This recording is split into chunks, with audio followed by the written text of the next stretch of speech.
بعض لوگوں کو دیکھا گیا کہ قبر پر سجدہ کرتے ہیں، اور پھر جب قبر پر کوئی سجدہ کرتا ہے اس کے اوپر فوری طور پر شرک کا فتویٰ لگا دیا جاتا ہے۔ تو بھی مسائل جب تک معلوم نہ ہو اس وقت تک فتویٰ نہیں لگانا چاہیے، کیونکہ سجدے کی دو قسمیں ہیں، ایک ہے سجدہ تعظیمی، ایک ہے سجدہ معبودی۔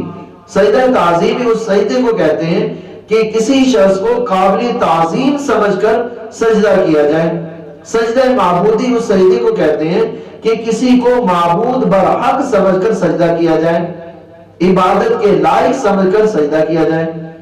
سجدہ تعظیمی حرام ہے، بہت بڑا گناہ ہے، نہیں کرنا چاہیے، لیکن سجدہ تعظیمی کرنے والے کو آپ دائرہ اسلام سے خارج نہیں کہہ سکتے، اس نے حرام کام کا ارتکاب کیا ہے، حرام کام کا مرتکب ہوا ہے۔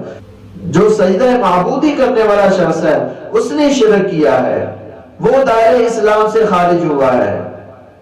لہذا مسائل کو سیکھنا چاہیے، جب تک کسی مسئلے کا پتہ نہ ہو اس وقت تک مسئلے کو بیان نہیں کرنا چاہیے۔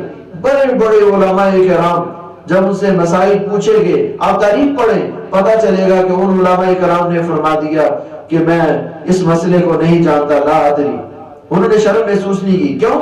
انہیں معلوم تھا کہ یہ ایک امانت ہوتی ہے، مسئلے کو درست بیان کرنا ہوتا ہے۔